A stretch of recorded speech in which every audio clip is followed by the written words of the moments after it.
Shoranur railway സ്റ്റേഷനിലെ സസ്യേതര ഭോജനശാല പുനരാരംഭിക്കാൻ നടപടി തുടങ്ങി. 4-5 പ്ലാറ്റ്ഫോമിൽ പ്രവർത്തിച്ചിരുന്ന നോൺ വെജിറ്റേറിയൻ റിഫ്രഷ്മെന്റ് റൂം ആണ് പുനരാരംഭിക്കുന്നത്. ഇതിനായി കെട്ടിടത്തിനകത്തെ അറ്റകുറ്റപ്പണികൾ ആരംഭിച്ചതായി റെയിൽവേ അധികൃതർ അറിയിച്ചു. കരാറുകാരനുമായുണ്ടായ തർക്കത്തെ തുടർന്ന് വർഷങ്ങൾക്ക് മുമ്പാണ് സസ്യേതര ഭോജനശാല അടച്ചത്. വർഷങ്ങൾക്ക് മുമ്പ് അടച്ച NVRR പിന്നീട് തുറക്കാനുള്ള നടപടിയുണ്ടായിട്ടില്ല. അന്നെല്ലാം യാത്രക്കാർക്ക് സ്റ്റാളുകളിലൂടെ ഭക്ഷണം എത്തിക്കുമെന്നായിരുന്നു റെയിൽവേയുടെ മറുപടി.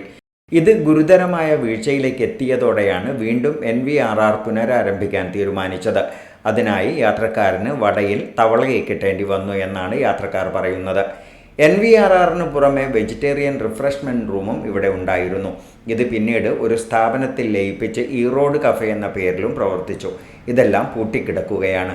ചിത്തര women's academy, SMP junction, Shoranur.